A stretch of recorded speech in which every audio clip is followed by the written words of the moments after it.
कहानी सुनने से पहले अगर आपको दिल को छू लेने वाली सच्ची और सदाबहार कहानियाँ सुनना पसंद है तो पॉजिटिव ऑरा चैनल को सब्सक्राइब करें। आपका एक क्लिक हमें और भी बेहतर कहानियाँ लाने की प्रेरणा देता है। आज हम लेकर आए हैं हिंदी साहित्य के महान लेखक मुंशी प्रेमचंद की एक बेहद भावुक और दिल को छू जाने वाली कहानी अमृत। मेरी उठती जवानी थी जब मेरा दिल दर्द के मज़े से परिचित हुआ। कुछ दिनों तक शायरी का अभ्यास करता रहा और धीरे धीरे इस शौक ने तल्लीनता का रूप ले लिया। सांसारिक संबंधों से मुंह मोड़कर अपनी शायरी की दुनिया में आ बैठा और 3 ही साल की मशक़ ने मेरी कल्पना के जौहर खोल दिए। कभी कभी मेरी शायरी उस्तादों के मशहूर कलाम से टक्कर खा जाती थी। मेरे कलम ने किसी उस्ताद के सामने सर नहीं झुकाया। मेरी कल्पना एक अपने आप बढ़ने वाले पौधे की तरह छंद और पिंगल की कयदों से आज़ाद बढ़ती रही और ऐसे कलाम का ढंग निराला था। मैंने अपनी शायरी को फारस से बाहर निकालकर यूरोप तक पहुंचा दिया। यह मेरा अपना रंग था। इस मैदान में न मेरा कोई प्रतिद्वंद्वी था, न बराबरी करने वाला। बावजूद इस शायरों जैसी तल्लीनता के मुझे मुशायरों की वाह वाह और सुबहानल्लाह से नफरत थी। हाँ, काव्य रसिकों से बिना अपना नाम बताए हुए अक्सर अपनी शायरी की अच्छाइयों और बुराइयों पर बहस किया करता। तो मुझे शायरी का दावा न था, मगर धीरे धीरे मेरी शोहरत होने लगी और जब मेरी मसनवी दुनियाए हुस्न प्रकाशित हुई तो साहित्य की दुनिया में हलचल सी मच गई। पुराने शायरों ने काव्य मर्मज्ञों की प्रशंसा कृपणता में पोथे के पोथे रंग दिए हैं, मगर मेरा अनुभव इसके बिल्कुल विपरीत था। मुझे कभी कभी यह ख्याल सताया करता कि मेरे कद्रदानों की यह उदारता दूसरे कवियों की लेखनी की दरिद्रता का प्रमाण है। यह ख्याल हौसला तोड़ने वाला था। बहरहाल जो कुछ हुआ, दुनियाए हुस्न ने मुझे शायरी का बादशाह बना दिया। मेरा नाम हर एक ज़बान पर था, मेरी चर्चा हर एक अखबार में थी। शोहरत अपने साथ दौलत भी लाई। मुझे दिन रात शेर व शायरी के अलावा और कोई काम न था। अक्सर बैठे बैठे रातें गुजर जातीं और जब कोई चुभता हुआ शेर कलम से निकल जाता तो मैं खुशी के मारे उछल पड़ता।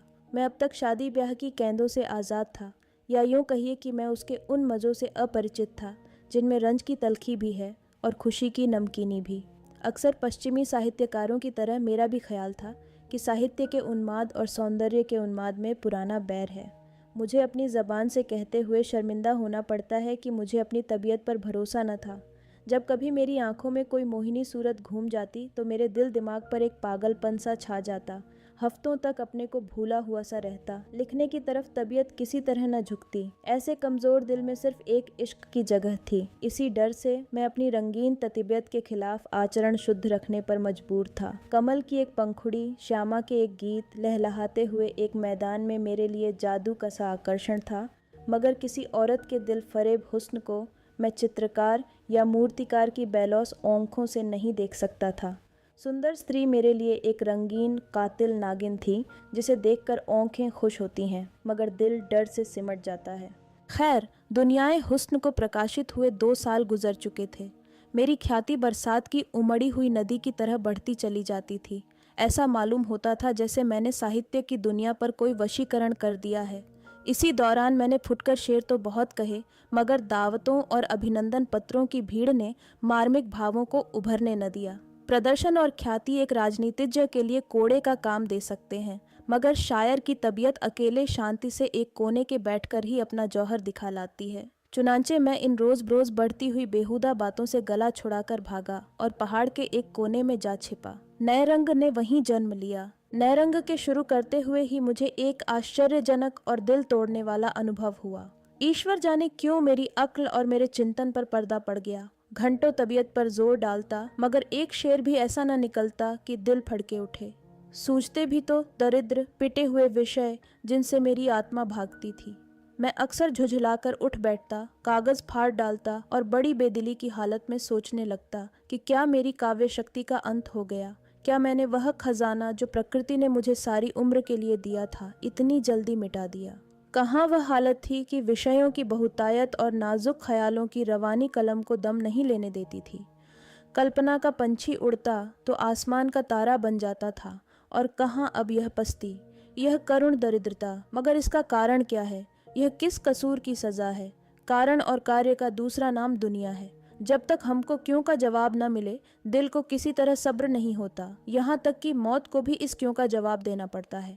आखिर मैंने एक डॉक्टर से सलाह ली। उसने आम डॉक्टरों की तरह आबहवा बदलने की सलाह दी। मेरी अक्ल में भी यह बात आई कि मुमकिन है नैनीताल की ठंडी आबहवा से शायरी की आग ठंडी पड़ गई हो। 6 महीने तक लगातार घूमता फिरता रहा, अनेक आकर्षक दृश्य देखे, मगर उनसे आत्मा पर वह शायराना कैफियत न छाती थी कि प्याला छलक पड़े और खामोश कल्पना खुद ब खुद चहकने लगे। मुझे अपना खोया हुआ लाल न मिला। अब मैं जिंदगी से तंग था। जिंदगी अब मुझे सूखे रेगिस्तान जैसी मालूम होती, जहाँ कोई जान नहीं, ताजगी नहीं, दिलचस्पी नहीं। हरदम दिल पर एक मायूसी सी छाई रहती और दिल खोया खोया रहता। दिल में यह सवाल पैदा होता कि क्या वह 4 दिन की चांदनी खत्म हो गई और अंधेरा पाख आ गया। आदमी की संगत से बेजार, हमजिन्स की सूरत से नफरत, मैं एक गुमनाम कोने में पड़ा हुआ जिंदगी के दिन पूरे कर रहा था। पेड़ों की चोटियों पर बैठने वाली, मीठे राग गाने वाली चिड़िया क्या पिंजरे में जिंदा रह सकती हैं? मुमकिन है कि वह दाना खाए, पानी पिए, मगर उसकी इस जिंदगी और मौत में कोई फर्क नहीं है।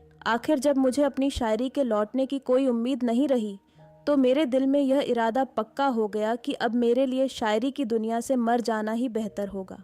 मुर्दा तो हूँ ही, इस हालत में अपने को जिंदा समझना बेवकूफ़ी है।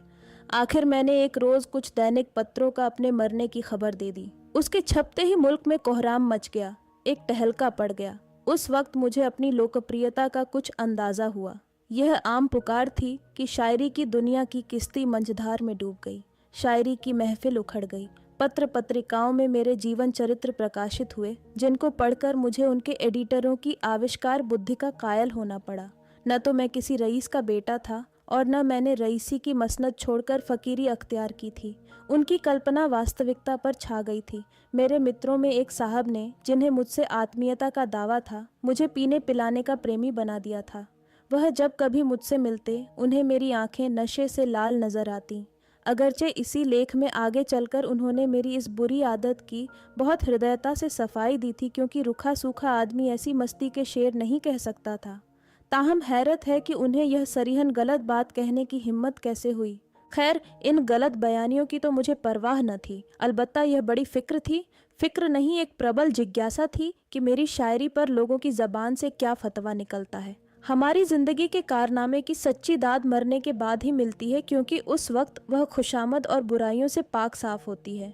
मरने वाले की खुशी या रंज की कौन परवाह करता है। इसीलिए मेरी कविता पर जितनी आलोचनाएं निकली हैं, उसको मैंने बहुत ही ठंडे दिल से पढ़ना शुरू किया। मगर कविता को समझने वाली दृष्टि की व्यापकता और उसके मर्म को समझने वाली रुचि का चारों तरफ अकाल सा मालूम होता था। अधिकांश जौहरियों ने एक एक शेर को लेकर उनसे बहस की थी, और इसमें शक नहीं कि वे पाठक की हैसियत से उस शेर के पहलुओं को खूब समझते थे, मगर आलोचक का कहीं पता न था। नज़र की गहराई गायब थी। समग्र कविता पर निगाह डालने वाला कवि, गहरे भावों तक पहुंचने वाला कोई आलोचक दिखाई न दिया।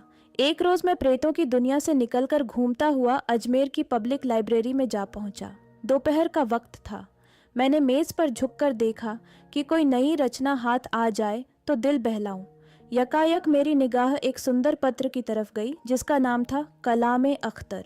जैसे भोला बच्चा खिलौने की तरफ लपकता है, उसी तरह झपट कर मैंने उस किताब को उठा लिया। उसकी लेखिका मिस आयशा आरिफ थीं। दिलचस्पी और भी ज़्यादा हुई। मैं इत्मीनान से बैठकर उस किताब को पढ़ने लगा। एक ही पन्ना पढ़ने के बाद दिलचस्पी ने बेताबी की सूरत अख्तियार की। फिर तो मैं बेसुधी की दुनिया में पहुंच गया। मेरे सामने गोया सूक्ष्म अर्थों की एक नदी लहरें मार रही थी। कल्पना की उठान, रुचि की स्वच्छता, भाषा की नरमी, काव्य दृष्टि ऐसी थी कि हृदय धन्य धन्य हो उठता था। मैं एक पैराग्राफ पढ़ता, फिर विचार की ताजगी से प्रभावित होकर एक लंबी सांस लेता और तब सोचने लगता, इस किताब को सरसरी तौर पर पढ़ना असंभव था। यह औरत थी या सुरुचि की देवी। उसके इशारों से मेरा कलाम बहुत कम बचा था, मगर जहाँ उसने मुझे दाद दी थी, वहाँ सच्चाई के मोती बरसा दिए थे।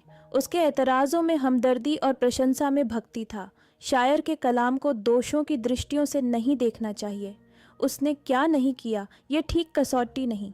बस यही जी चाहता था कि लेखिका के हाथ और कलम चूम लूं।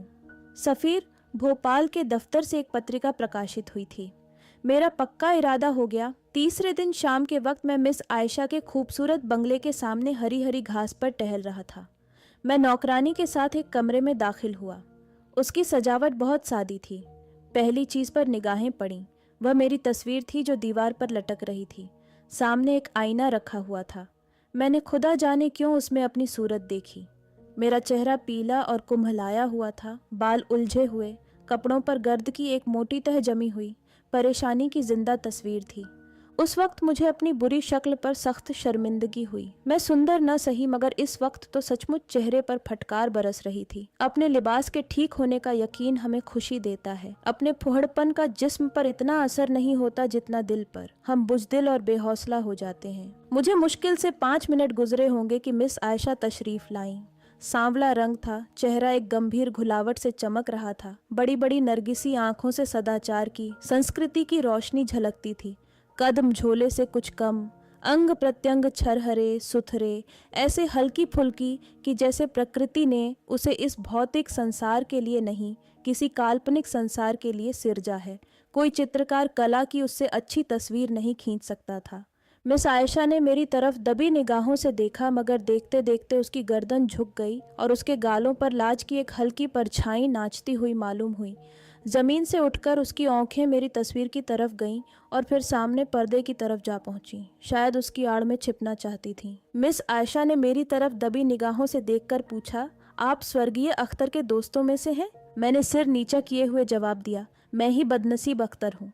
आयशा एक बेखुदी के आलम में कुर्सी पर से खड़ी हुई और मेरी तरफ हैरत से देखकर बोली, दुनियाए हुस्न के लिखने वाले, अंधविश्वास के सिवा और किसने इस दुनिया से चले जाने वाले को देखा है?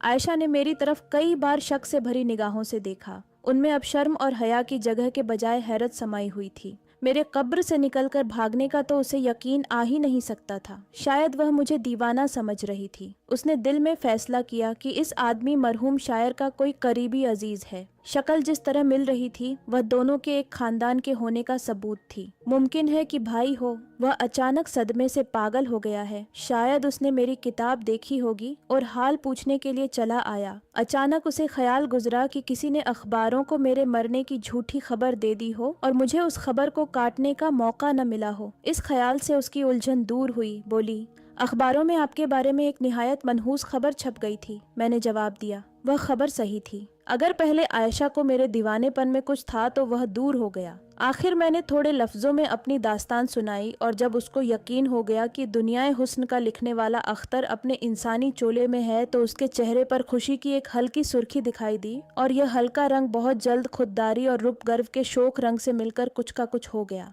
गालिबन वह शर्मिंदा थी कि क्यों उसने अपनी कद्रदानी को हद से बाहर जाने दिया।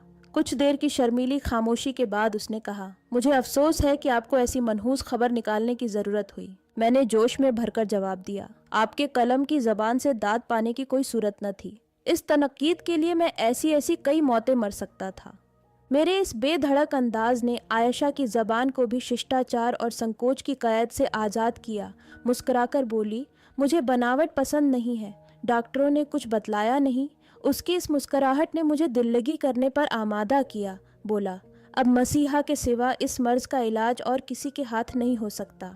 आयशा इशारा समझ गई, हंसकर बोली, मसीहा चौथे आसमान पर रहते हैं। मेरी हिम्मत ने अब और कदम बढ़ाए। रूहों की दुनिया से चौथा आसमान बहुत दूर नहीं है। आयशा के खिले हुए चेहरे से संजीदगी और अजनबियत का हल्का रंग उड़ गया। ताहम मेरे इन बेधड़क इशारों को हद से बढ़ते देखकर उसे मेरी जबान पर रोक लगाने के लिए किसी कदर खुददारी बरतनी पड़ी। जब मैं कोई घंटे भर के बाद उस कमरे से निकला तो बजाय इसके कि वह मेरी तरफ अपनी अंग्रेजी तहजीब के मुताबिक हाथ बढ़ाए, उसने चोरी चोरी मेरी तरफ देखा। फैला हुआ पानी जब सिमटकर किसी जगह से निकलता है तो उसका बहाव तेज और ताकत कई गुना ज्यादा हो जाती है। आयशा की उन निगाहों में असमत की तासीर थी। उनमें दिल मुस्कराता था और जज्बा नाजता था। आह, उनमें मेरे लिए दावत का एक पुरजोर पैगाम भरा हुआ था। जब मैं मुस्लिम होटल में पहुंचकर इन वाकयात पर गौर करने लगा तो मैं इस नतीजे पर पहुंचा कि गो मैं ऊपर से देखने पर यहाँ अब तक अपरिचित था, लेकिन भीतरी तौर पर शायद मैं उसके दिल के कोने तक पहुंच चुका था। जब मैं खाना खाकर पलंग पर लेटा तो बावजूद 2 दिन रात भर जागने के नींद आंखों से कोसों दूर थी। जज्बात की कशमकश में नींद कहो। आयशा की सूरत, उसकी खातिरदारियों और उसकी वह छिपी छिपी निगाह दिल में एहसासों का तूफान सा बरपा रही थी। उस आखिरी निगाह ने दिल में तमन्नाओं की रुमधूम मचा दी। वह आरजुएं जो बहुत अरसा हुआ मर मिटी थीं, फिर जाग उठी और आरजुओं के साथ कल्पना ने भी मुंदी हुई आंखें खोल दी। दिल में जज्बात और कैफियत का एक बेचैन करने वाला जोश महसूस हुआ। यही आरजुएं, यही बेचैनियां और यही कोशिशें कल्पना के दीपक के लिए तेल हैं। जज्बात की हरारत ने कल्पना को गरमाया। मैं कलम लेकर बैठ गया और एक ऐसी नज्म लिखी जिसे मैं अपनी सबसे शानदार दौलत समझता हूँ। मैं एक होटल में रह रहा था, मगर किसी न किसी हीले से दिन में कम से कम एक बार ज़रूर उसके दर्शन का आनंद उठाता।